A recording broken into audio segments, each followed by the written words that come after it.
Ok? Boa tarde, gente. Consegue me ouvir bem? É tão mais confortável ficar sentado ali, gente, do que aqui. Bom, O Mestre e o Monstro é o título da minha dissertação, com o subtítulo Construção e Reconstrução de Entendimentos sobre as Relações e Representações do Eu e do Outro na sala de aula da turma 1001. Tudo isso vai ser devidamente explicado.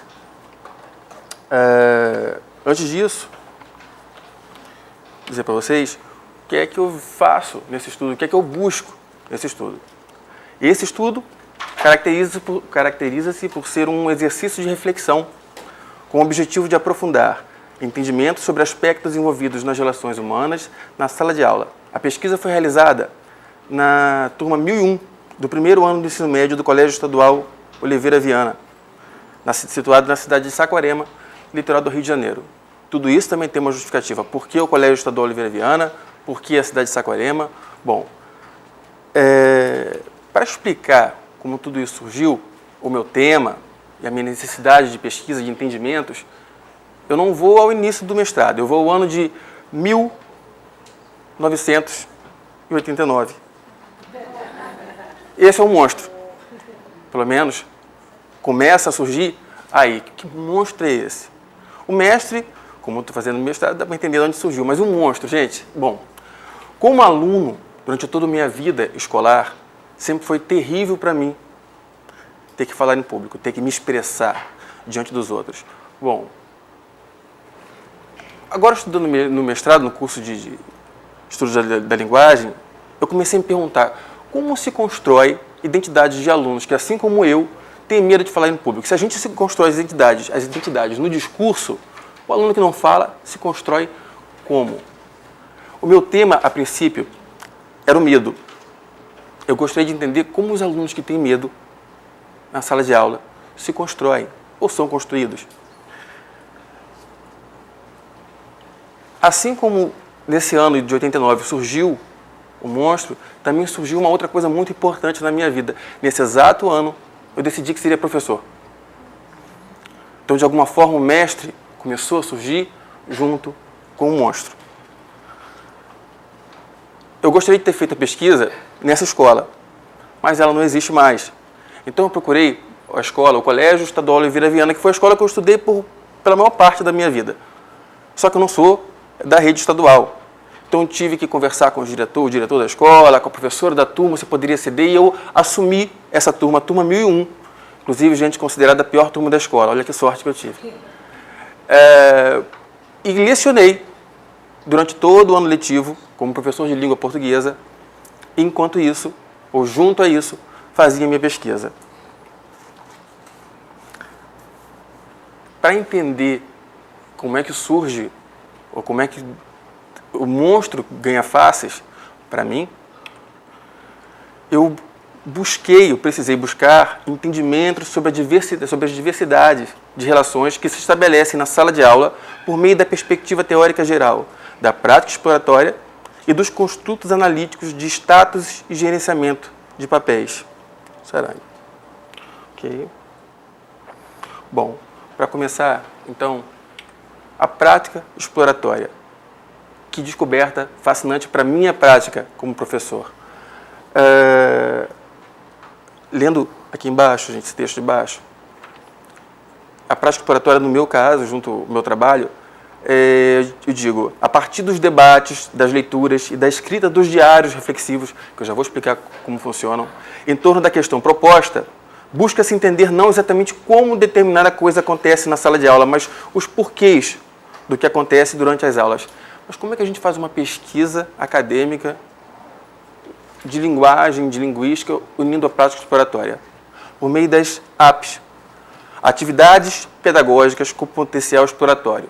Bom, dentro do programa curricular, a gente tínhamos histórias em quadrinhos. Por que então essas histórias em quadrinhos que deveriam ser feitas não poderiam ser aliadas às histórias da própria sala de aula? Por que os personagens não poderiam ser eles? Por que as necessidades de questionamentos, de buscas, não poderiam ser as da própria sala de aula, unindo ao currículo? Bom,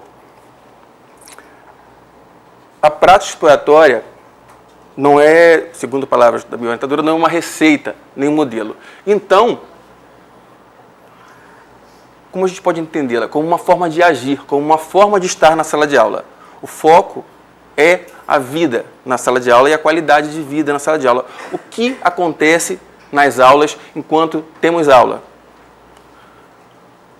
O trabalho, pelo entendimento sobre a vida na sala de aula, acontece junto ao aprendizado do programa curricular. E não é uma coisa extra. Eu não separo, enquanto agora eu estou dando aula de língua portuguesa e agora eu estou fazendo uma pesquisa. Acontecem concomitantemente. Para que eu fiz várias apps durante o ano letivo. Histórias em quadrinhos, crônicas sobre a vida escolar, mas um desses foi muito importante. Mas, para explicá-lo, volto a mim. Assim que começou o ano letivo, eu comecei a escrever um diário de campo. Eu anotava tudo o que acontecia em todas as aulas. Tinha um caderno, capa marrom, que ficou muito famoso na turma 1001, porque ele era extremamente temido. Os alunos achavam que ali eu colocava notas que ia levar para a direção. Mas não era, eu só estava escrevendo o que acontecia na aula. Estou colocando a mão aqui direto. Bom, até que no terceiro bimestre, eu escrevi durante todo o ano, gente, diário. Até que no terceiro bimestre, um dos tópicos do currículo era relato. Falei, por que não tentar unir? Mas eu não sabia exatamente se funcionaria. Era uma turma extremamente difícil de lidar. Primeira coisa, e faltou dizer isso logo no começo, eu fui buscar medo, né, como eu disse para vocês. Só que eu entrei numa turma que não tinha medo nenhum de se expressar. Só quem tinha medo era eu. Pelo menos aparentemente. Continuava com medo. Daí em diante, no terceiro bimestre, eu propus, meus relatos até então eram para pesquisa, para dissertação. Eu não tinha nenhuma intenção imediata de usá-los, aqueles diários, porque eram tão pessoais, os personagens eram meus alunos, como eu chegava na sala de aula, meus sentimentos, e quando eu saía também, então era muito pessoal. Mas eu decidi levar alguns dos meus relatos para os alunos lerem em aula. Bom, funcionou muito bem, eu posso dizer. Antes que eu propusesse a escrita dos diários, eles me perguntaram, nós vamos escrever também? Eu disse, vamos. Fizemos isso por um mês, durante o mês de agosto, começo de agosto a setembro. Todos os alunos escreviam seus relatos de campo sobre as aulas de língua portuguesa, apenas as de língua portuguesa.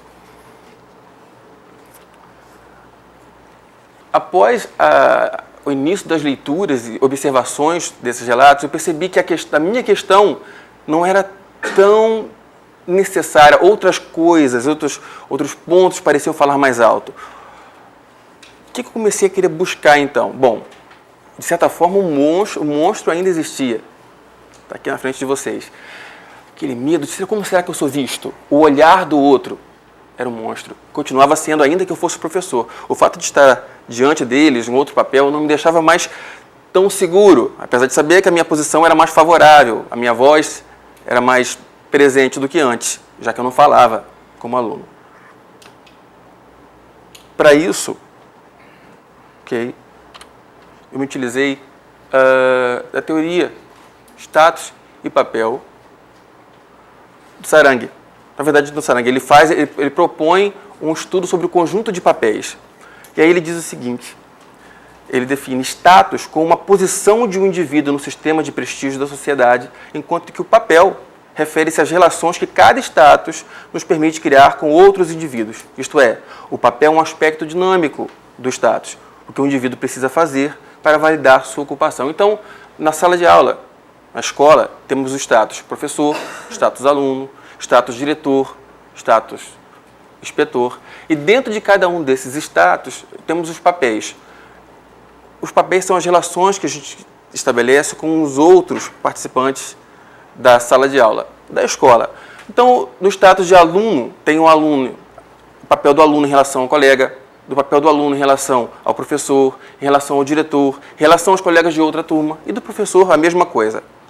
Dentro do status professor, temos o papel do professor em relação aos alunos, em relação aos colegas, em relação ao diretor. Só que o que foi surpreendente nessa pesquisa foi que eu acreditava que o meu papel de professor para os alunos, minha relação com os alunos era uma. Eu era ou um professor carrasco, ou eu descobriria com aquela turma, que era uma turma muito difícil, como eu falei. Só que cada aluno estabeleceu uma relação diferente comigo. E os relatos vão mostrando isso. Aqui Estou no 6, exato. Eu trouxe para vocês alguns trechos de relatos para mostrar para vocês o que eu fui percebendo. A primeira coisa que eu notei é que a aula já gerava efeito nos alunos antes deles chegarem à escola. Diário de campo, do solitário ao solidário. Já explico. Trecho de relato de Maria Clara. Hoje, vim no ônibus rezando para alguns professores faltarem. Chegando na praça de Bacaxá, bairro onde fica a escola, no ônibus ainda vejo o professor Emerson atravessando a rua, indo para a escola. Fiquei um pouco triste. Bem divertido.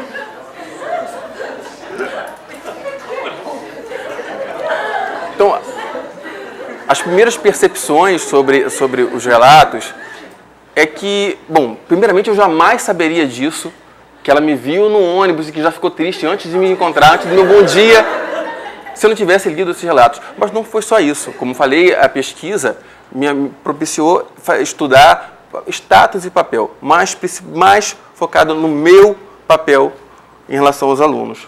Aqui, isso. Eu trago como título alguns dos papéis que surgem, não exatamente nesse trecho, gente, surgem em outros, mas trouxe um para ilustrar. Então, existe o papel do professor orgulhoso da turma, aconteceu, estive orgulhoso. O professor bravo, o professor sofredor. E Emerson, que tem um papel fundamental nesses relatos. Quando surge esse nome Emerson, algo está diferente. Esse trecho de relato, esses nomes são fictícios dos alunos, ok? De Verônica Matos, do dia 29/8, ela diz o seguinte: Emerson disse que se ele... inclusive ela estava falando sobre um embate que eu estava travando com um aluno que não me permitia falar durante a aula. Bom, Emerson disse que se ele não parasse de interrompê-lo, ele seria retirado da sala. Mas parece que o Emerson não deu ouvidos a isso e continuou a interrompê-lo. O professor lhe deu mais uma bronca e ameaçou tirá-lo da sala, mas não o expulsou e o Emerson melhorou. Também discutimos sobre o prefixo, radical e sufixo. Foi bom. Avalia. Eu também não saberia disso, porque quando acabava a aula eu ia embora. Mas com esses relatos eu podia saber. Esses relatos eram entregues sempre na aula seguinte. Eles iam para casa com o dever de fazer, alguns faziam durante a aula. Então tem diários que estão no presente, tem diários que estão no passado, tem diários que os alunos querem alguma coisa no futuro, já prevendo a aula. E acontece toda sorte de coisas. Continuando, os professores, olha que interessante, gente, ela faz uma avaliação sobre o papel do professor, do ponto de vista dela. É quase que um aviso para quem vai se tornar professor. Os professores, quando seguem essa carreira de lidar com jovens e adolescentes, já têm de estar preocupados e preparados para o que vão ver e com as consequências. Olha que palavra forte, consequências. Mas não é porque somos adolescentes, e aqui, nesse trecho, nesse parágrafo, ela começa avaliando, ela se mostra no papel aqui de aluna consciente, cidadã. Ela sabe como funciona o papel do professor e sabe a respeito dela também. Ela narra, ela relata o papel do professor, aos olhos dela, e agora o papel dela e dos colegas como jovens alunos. Mas não é porque somos adolescentes que podemos agir, falar e pensar sem esperar as consequências. Novamente, consequências. A adolescência é uma fase de mudanças e consequências. Olha o peso que essa palavra vai trazendo com o relato. Pelo menos parece. E não de esperarmos que passem a mão em nossas cabeças quando estamos errados. Pensamento meu. Coitado do professor Emerson, que tem de lidar com nossas mudanças e ignorâncias, mas que bom que existe nossa educação e inteligência. Então, à medida que eu fui lendo esses relatos, eu fui percebendo que professores diferentes surgiam, mas não a cada aula, mas para cada aluno. Era uma turma de mais ou menos 28 alunos, quando começou o ano letivo, e fomos perdendo. Ao final, tínhamos 22 alunos. Desses 22, 18 escreveram relatos durante todo esse mês. Então, eu tive uma participação bastante satisfatória para esses relatos. E o que me surpreendeu é que, mesmo numa mesma aula, eu desempenhava um papel de professor orgulhoso, de professor bravo, de professor sofredor e, às vezes, de apenas Emerson. Mais à frente,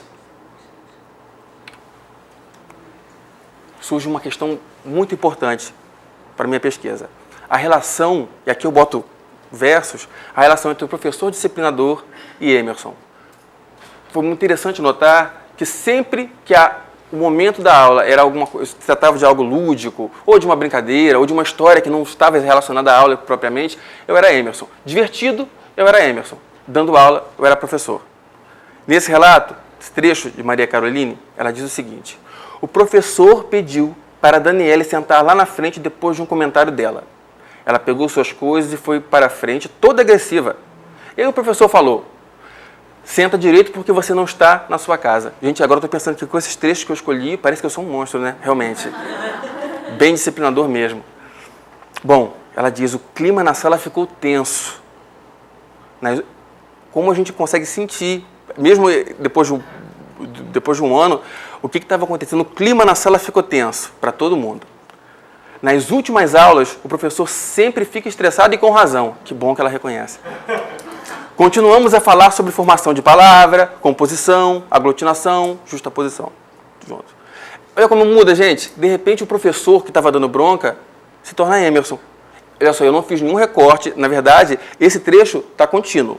Tem algo antes e tem algo depois, mas esse trecho é contínuo. Emerson colocou no quadro I love you como nunca loviei ninguém. Achei bem engraçado. O professor começou a falar sobre o hibridismo. Já virei professor de novo. Falei sobre o hibridismo? Professor. Coloquei algo engraçado lúdico? Emerson. Isso surge em vários e vários relatos. Aqui. Pois não. Ok. Bom. Esses monstros. Sobre esse trabalho acadêmico, sobre essa dissertação, alguns dos entendimentos que me foram úteis, serão úteis por toda a minha carreira de professor, trata. O professor plural, eu acreditava que era um só. Mas somos professores na quantidade de alunos que nós temos, na quantidade de aulas que nós temos. Ainda que a gente acredite, às vezes, eu fui um ótimo professor hoje, fui divertido, os relatos, uma vez, mostram o contrário. Foi chato, falou e foi embora. Ensinou, mas não entendi. Coisa do gênero. Então, o professor plural trata justamente desses papéis de professor que vão surgindo à medida que os relatos são feitos por cada aluno. Além disso, outra coisa importante de notar, a autoimagem individual e a autoimagem coletiva. A turma, como eu disse, era reconhecida pela escola como a pior turma da escola. O pior que fui eu que escolhi, gente. Não foi ninguém escolheu para mim. Eu não sabia, escolhi, mas foi muito bom. A imagem que era tida da turma como a pior turma era sabida por eles. E isso gerava um desconforto e uma angústia grande nos relatos deles, porque eles queriam, sempre que faziam algo interessante, que o diretor da escola visse, que os colegas das outras turmas vissem. Então, a imagem coletiva, a imagem da turma, gerava uma influência grande na imagem como indivíduo, no papel de aluno que eles tinham relacionado à escola, dentro do status do aluno. E aí, se me perguntassem, por que é que esses alunos escreveram tanto? Era uma turma que, durante os 2 primeiros bimestres, eu tive uma dificuldade enorme de conseguir que eles escrevessem. O que aconteceu, então, que com os diários, que dava muito mais trabalho, que foi durante um mês inteiro, que a maioria escrevesse? Acredito que a escrita sobre si, e eles diziam isso em aula, os personagens dos relatos, dos meus relatos, quando eu lia, eram eles. Os personagens deles, nos relatos deles, também eram. Então a gente tinha o monstro, que é o olhar do outro, ele ganhava forma, ganhava face. Estávamos ali eu principalmente, diante do meu monstro, que eu vinha carregando. Como será que eu era visto? Eu era tímido, eu era envergonhado? Será que as pessoas não me achavam inteligente? Bom, como professor, eu tive que enfrentar isso. Foi bom, foi necessário. E a motivação que eu sentia por tentar descobrir como eu era visto, parece que gerava neles também uma necessidade de descoberta. Como será que eu sou visto? Eles diziam isso em alguns relatos. Ou sobre o efeito de terem escrito esses relatos. Foi bom? Mudou alguma coisa? Vários disseram, mudou a forma como eu vejo meus colegas. Mudou a forma como eu imagino que meus colegas escrevem, ou como pensam sobre mim, ou como pensam de si mesmos. Eu não fiz diferença na conclusão deles, nesse caso. O foco deles, dos relatos, apesar da minha pesquisa ter focado no papel do professor, principalmente, o foco dos relatos eram os próprios colegas. E a curiosidade de saber o que é que se pensa sobre... A mostrinha amostrinha, né, gente?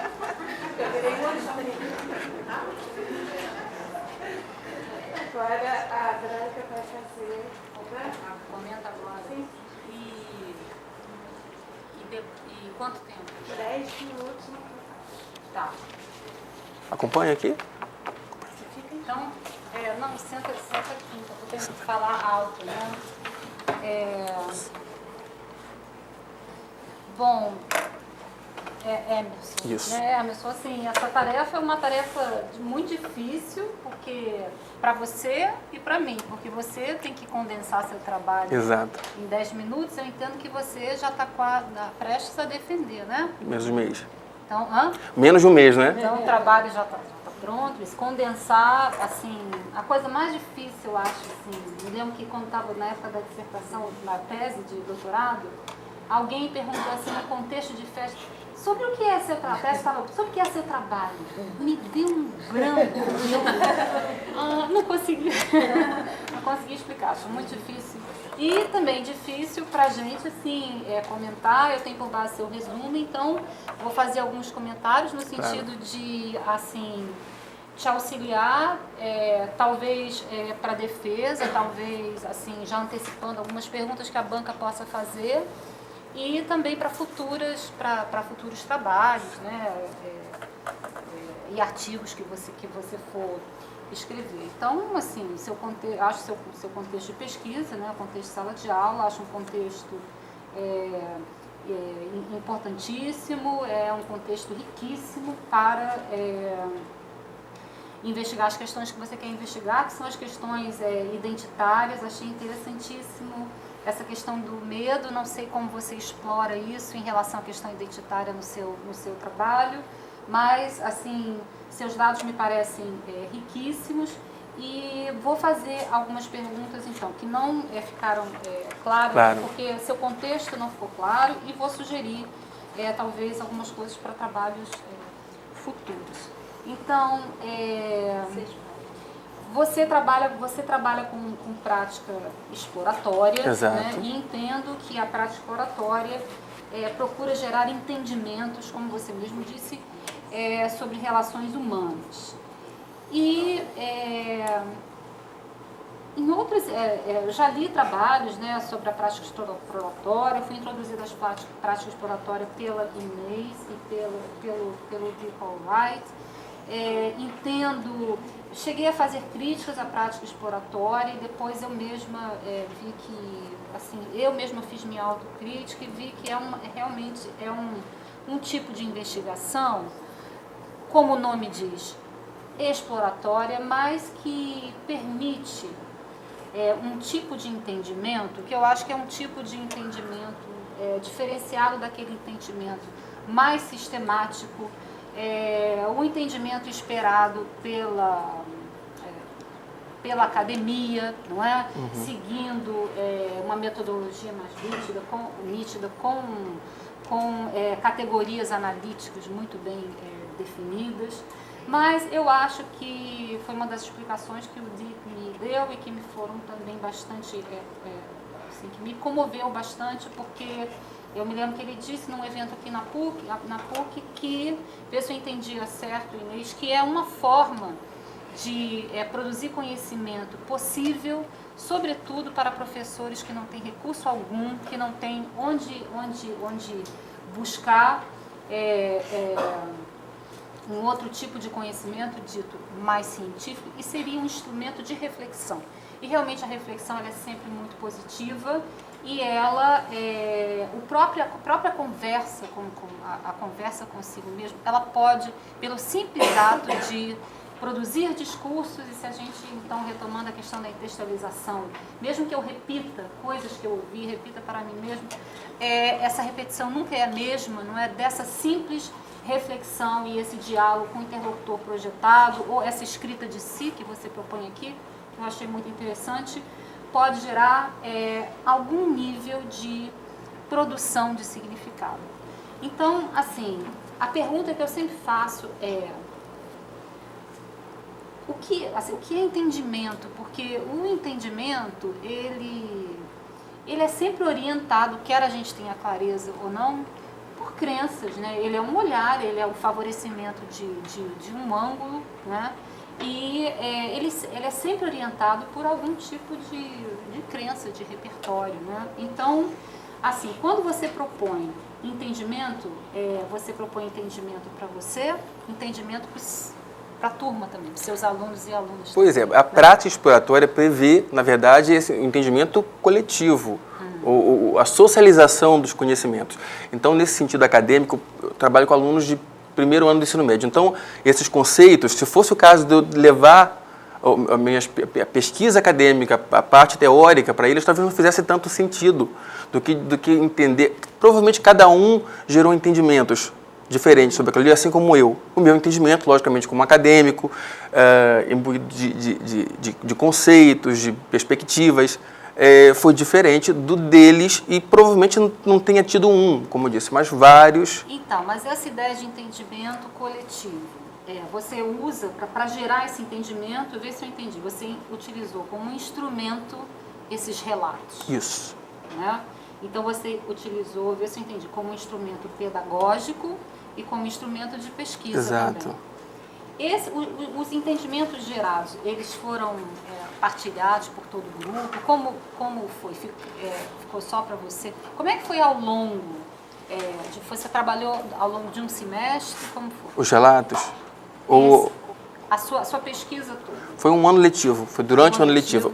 Os relatos aconteceram durante o terceiro bimestre.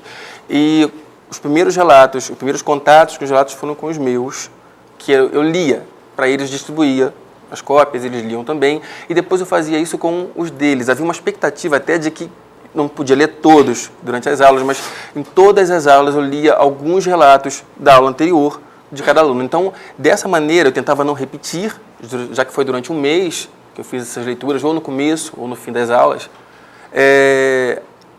eu buscava não repetir os alunos que já tinham sido lidos para que os outros pudessem perceber as perspectivas de cada um deles.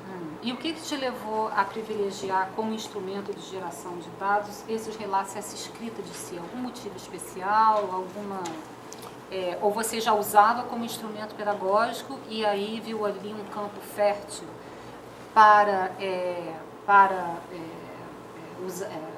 pesquisar, ou você resolveu, na forma de construir seu objeto de pesquisa, você resolveu utilizar esses diários, esses relatos, esses diários de campo, digamos assim, como instrumento de pesquisa?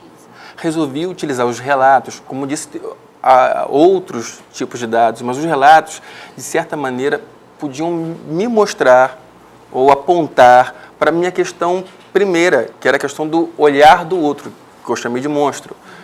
E como eu era um personagem, de certa maneira, importante na sala de aula, já que eu era o professor, então eu surgia muito constantemente, com muitas referenciações diferentes, em ocasiões dentro da mesma aula diferentes, então eu achei isso muito mais rico do que outros que foram menores, porque foram ou crônicas, ou uma história em quadrinho. Mas esses alunos já tinham por hábito produzir relatos escritos e orais? Os participativos, Branca. Até então, eu não tive muita participação na produção textual na turma. O diário de campo ele foi o divisor de águas, porque eu tive uma participação muito grande. O interesse pelo olhar do outro, ao que parece, era muito grande. Assim como para mim também, eu também queria saber o que eles diziam sobre os outros, sobre mim. Então, deixa eu ver se eu entendi. Foi um instrumento de pesquisa para gerar visibilidade. Você utilizou para gerar a visibilidade dessa dinâmica eu-outro, é isso? Eu-outro, exato. Então, assim, está bem, porque assim, eu acho que sua banca vai... Eu não sei, você resumiu aqui 10 minutos, mas acho que sua banca deve cobrar assim, um pouco mais de sistematização metodológica. Uhum.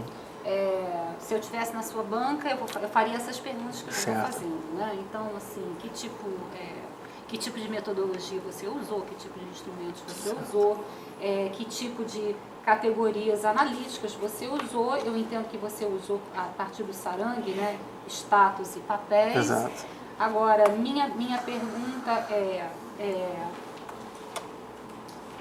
você simplesmente classificou, ao olhar para os seus dados, você então foi classificando papel tal, status tal, papel tal. É isso que você fez ou você olhou, porque lembra que você está produzindo uma tese dentro de um programa de estudos da linguagem, né? Então, como é que a linguagem comparece associada a essas categorias analíticas, né, para você, então, analisar essa dinâmica e o outro? Bom, assim, essa eu acho que é uma pergunta que pode vir da banca. Eu acho que você facilmente pode, se não for mudar o texto, mas você já poder pensar aqui em conjunto e responder. Exato. Bom, a interpretação foi interpretativo, então as nomenclaturas que eu usei para os papéis, na verdade eu me baseei no texto do próprio Sarang, esse do Role Set, conjunto de papéis, só que ele faz, o corpus dele se refere a atendimento médico em domicílio.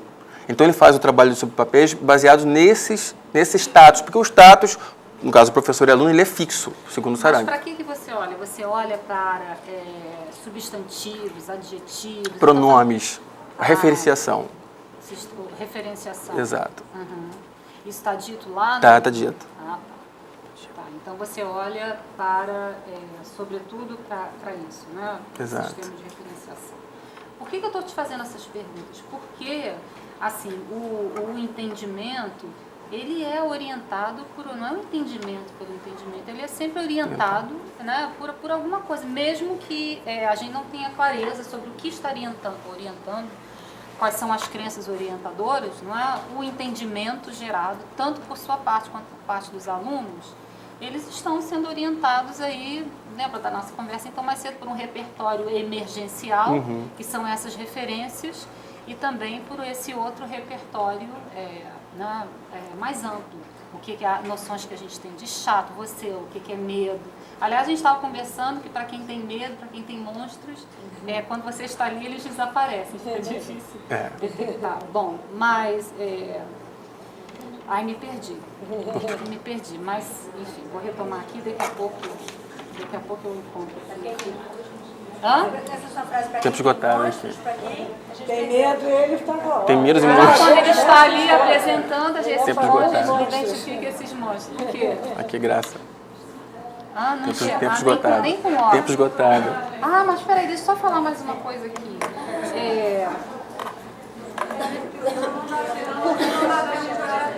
Então depois eu... desculpa, 10 minutos, desculpa. Muito obrigado, de qualquer forma, foi uma excelente... Tem outras coisas aqui para falar. Começaremos. Tá. Muito obrigado, gente.